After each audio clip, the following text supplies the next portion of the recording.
Hello दोस्तों, हमारे YouTube channel आलोक विद्या कुल में आप लोगों का स्वागत है। देखिए, आज जो हम आप लोगों को हिंदी ग्रामर बताने वाले, हिंदी ग्रामर से जो ये सवाल हम आप लोगों को बता रहे हैं, संधि हो गया, जैसे आपको संज्ञा हो गया, सर्वनाम हो गया, विशेषण हो गया, काल हो गया, ये सारी चीज आपको एग्जाम में पूछा जाता है हिंदी ग्रामर में। तो अगर यदि ये क्वेश्चन पूछा जाए तो आप लोग कैसे इसको याद करना है, कैसे लिखना, वो हम आज पूरी डिटेल बताएंगे। तो वीडियो को अंत तक जरूर बने रहें। अगर वीडियो पसंद आए तो जरूर चैनल को सब्सक्राइब कीजिएगा। अगर वीडियो पे पहली बार है तो चैनल को सब्सक्राइब कर लीजिए। एक और कमेंट लिख के जरूर बताइएगा। जब पूरा वीडियो देख लीजिएगा तब एक कॉमेंट कर दीजिएगा कि ये आप लोगों को वीडियो कितना हेल्पफुल हुआ। तो बात करते हैं बच्चों कि या तो आपने बिहार बोर्ड से एग्जाम दे रहे हैं या तो मध्यमा बोर्ड से एग्जाम दे रहे हैं। जिस भी बोर्ड से आप एग्जाम दे रहे हैं, चाहे तो आप NIOS हो, चाहे तो बिग बोस हो, तो अगर हिंदी सभी का ऑप्शनल सब्जेक्ट होता है, ये अनिवार्य सब्जेक्ट होता है। ये अनिवार्य में आपको ग्रामर भी पूछा जाएगा। हिंदी का जो ग्रामर है जो सभी चीज़ों के लिए इम्पोर्टेंट होगी।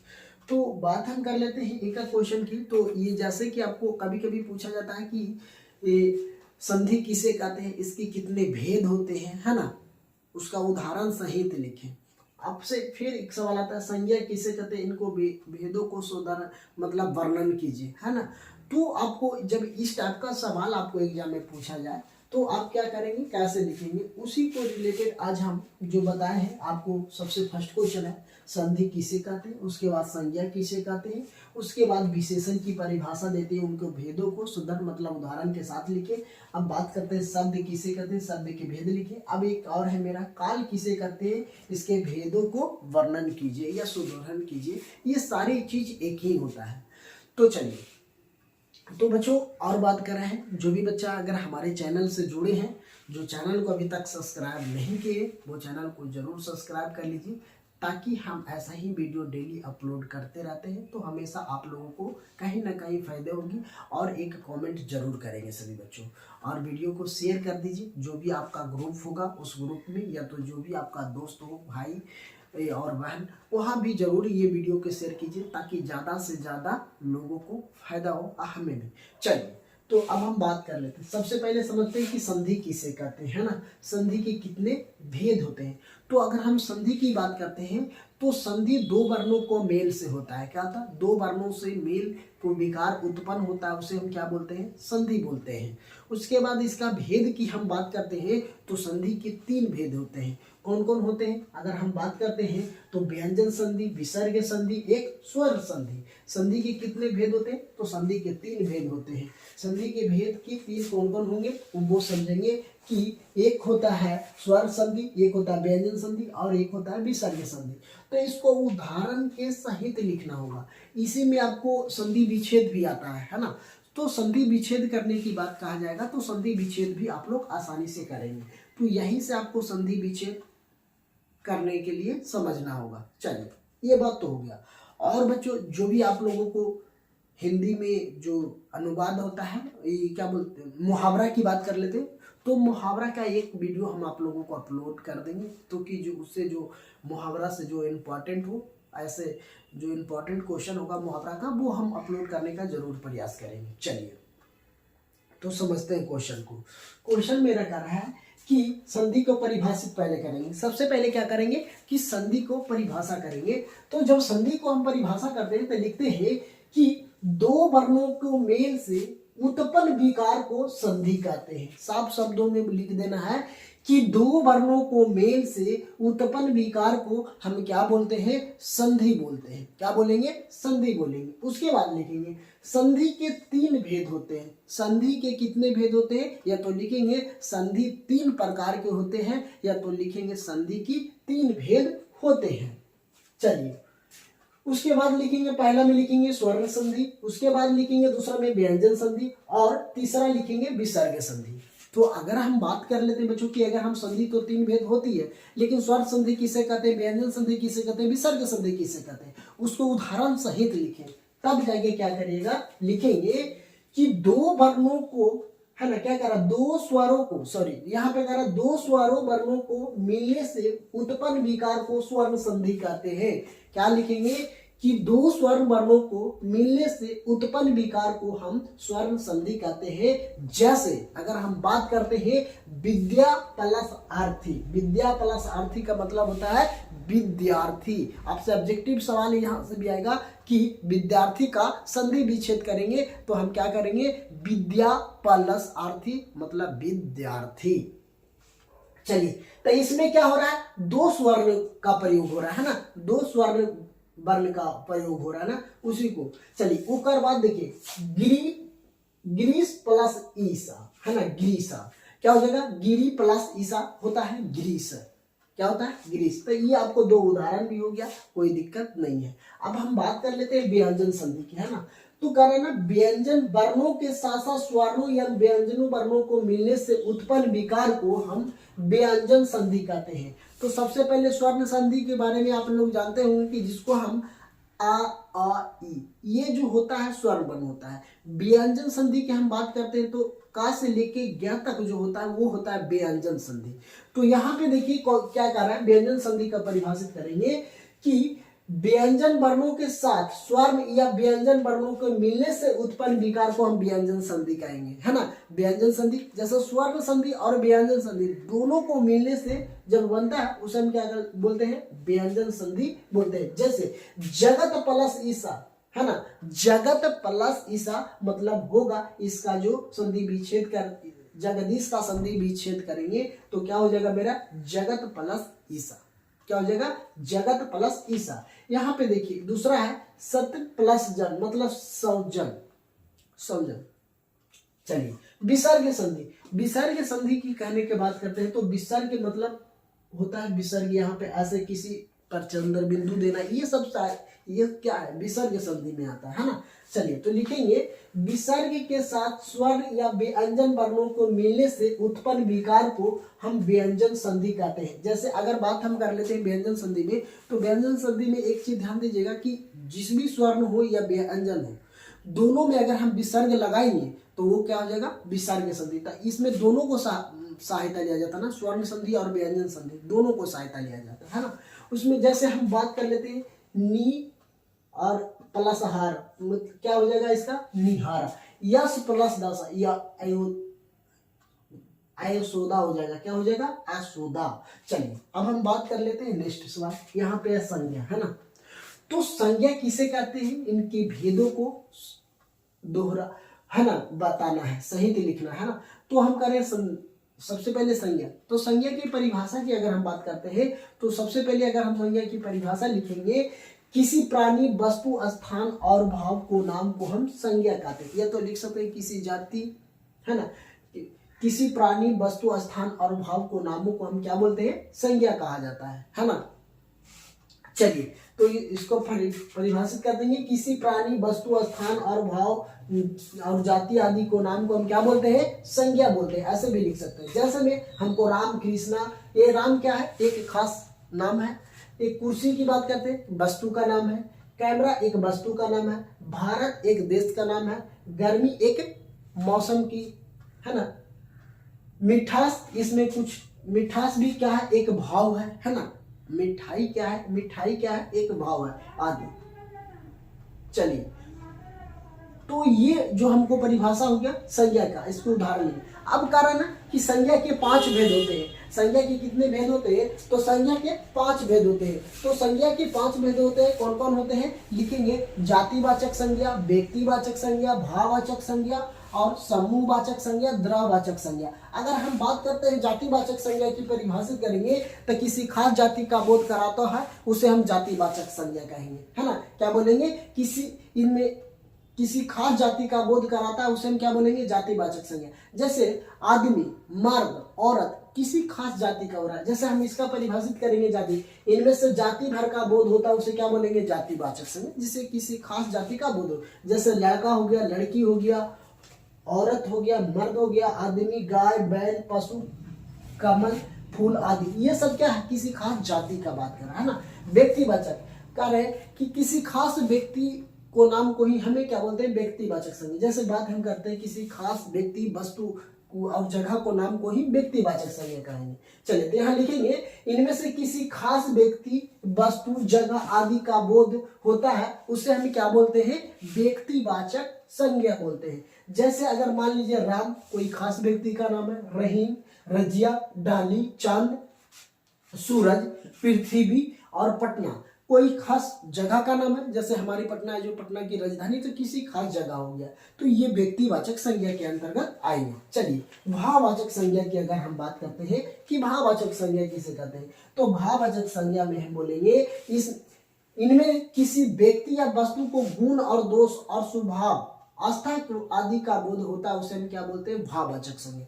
जैसे अगर हम बात कर लेते हैं कि इसमें क्या कर रहा है, किसी व्यक्ति और वस्तु का गुण और दोष, क्या कर रहा है, गुण और दोष को और स्वभाव और आस्था आदि का बोध कराता है उसे हम क्या बोलते हैं, भाववाचक संज्ञा। जैसे अगर हम बात करते हैं लड़ाकपन है जो एक भाव है, बुढ़ापा क्या है, ईमानदारी एक इसमें क्या है, स्वभाव है, बेईमानी ये भी स्वभाव है, लंबाई चौड़ाई आदि ये सारी चीज क्या है, भाववाचक संज्ञा के अंतर्गत आएगा। ये सारी चीज हमें भाववाचक संज्ञा के अंतर्गत ही आएंगे, कोई दिक्कत नहीं है। चलिए अब हम बात कर लेते हैं समूहवाचक संज्ञा।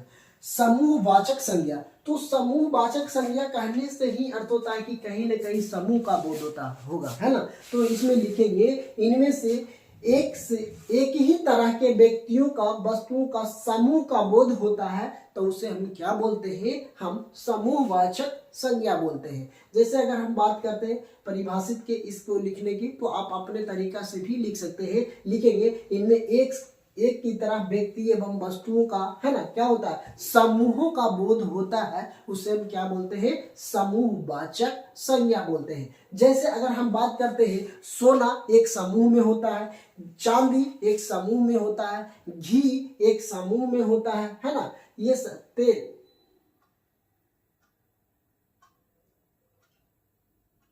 सॉरी नहीं, ये सेना की बात कर रहा है ना, जैसे सेना है ना, यहाँ पे ये गलती लिखा गया है, ये समूह की बात हो रहा है ना, समूह में।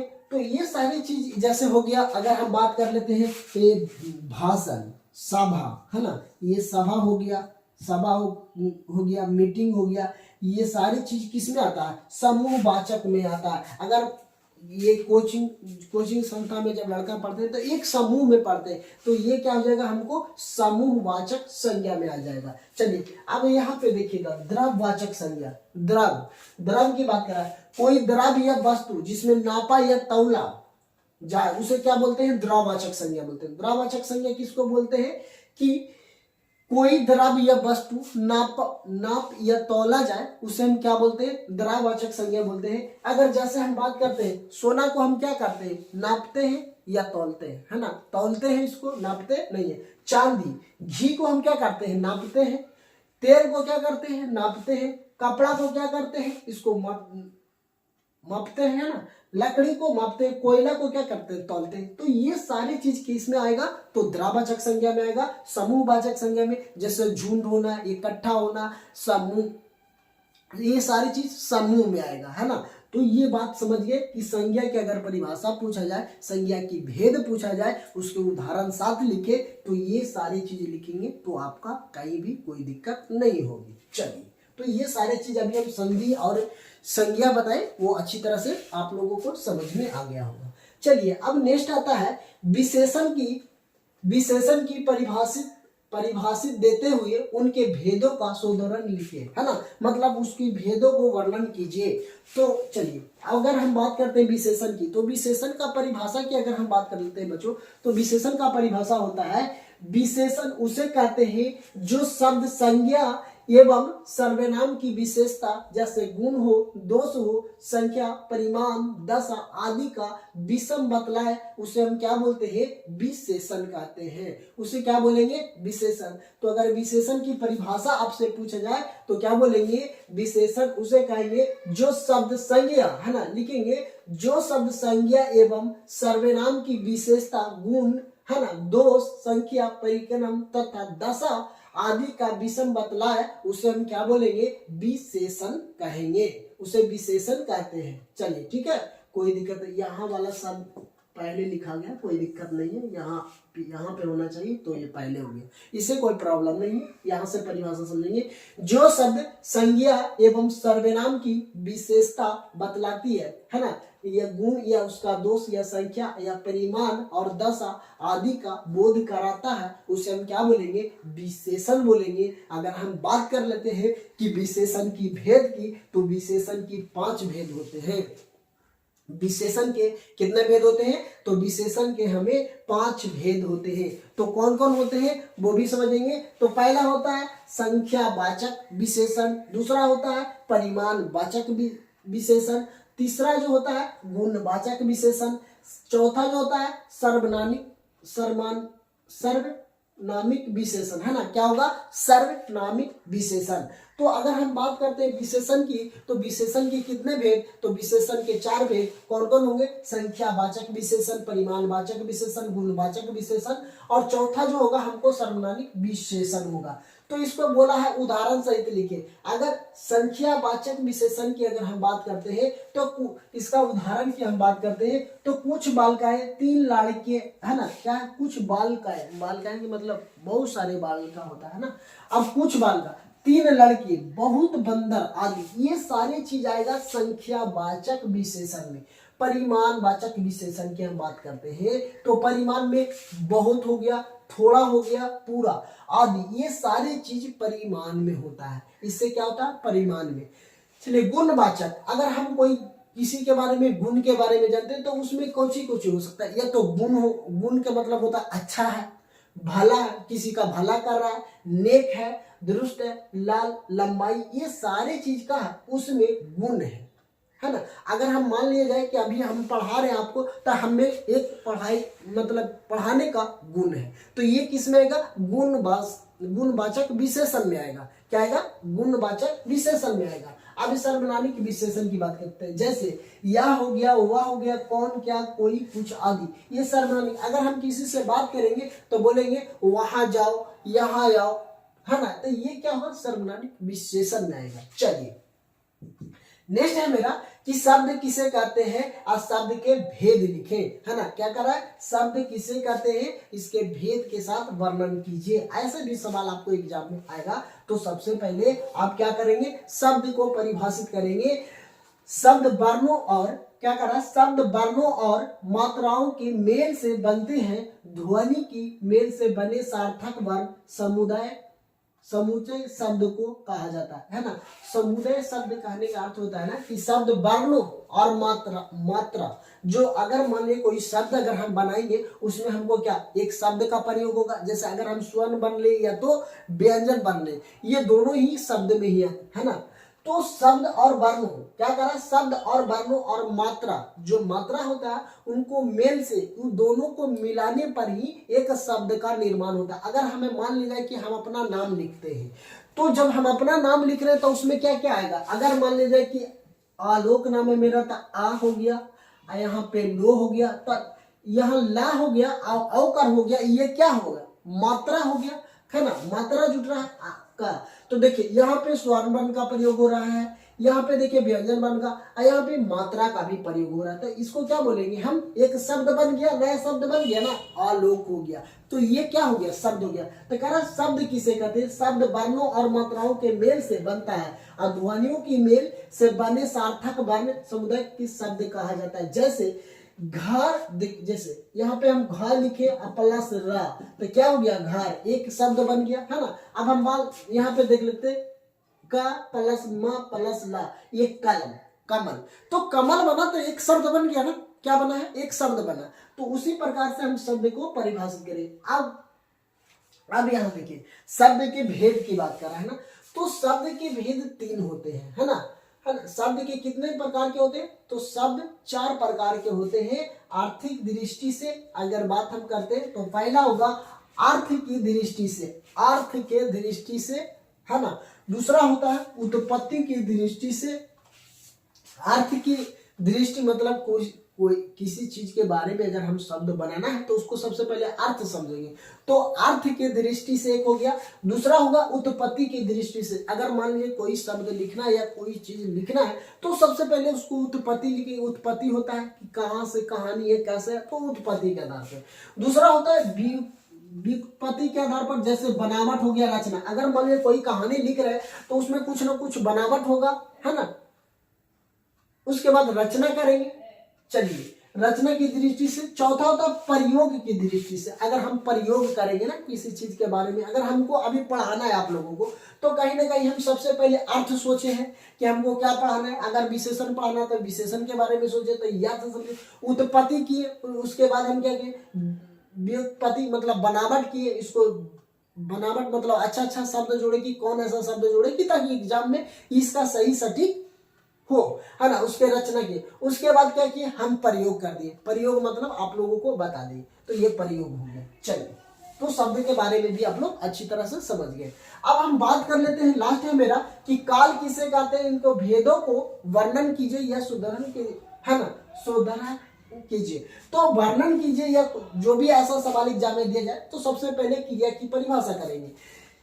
तो काल की बात हम करते हैं, तो क्रिया के यहाँ पे लिखेंगे, क्रिया के जिस रूप से उसको समय का बोध होता है। क्या कर रहा है, क्रिया के जिस रूप से उसके समय का बोध होता है उसे काल कहते हैं। जैसे मान लीजिए उदाहरण के तौर पे हम जानते हैं, तो वह पढ़ता है तो ये क्या कर रहा है, क्रिया कर रहा है, मैं पढ़ाने जा रहा हूँ, मैं पढ़ाने जा रहा हूँ। जैसे उसने खेला, तो ये क्या है, ये सब क्रिया में ही आएगा, काल में ही आएगा। चलिए, काल के कितने भेद होते हैं, तो काल के 3 भेद होते हैं। तो काल के कौन कौन होगा भेद, तो वर्तमान काल हो गया, भूतकाल हो गया, भविष्य काल हो गया। वर्तमान कहने का मतलब कि जो अभी हम प्रेजेंट में कर रहे हैं, है ना, अभी हम आपको पढ़ा रहे हैं, तो ये कौन सा काल हो गया, वर्तमान काल हो गया।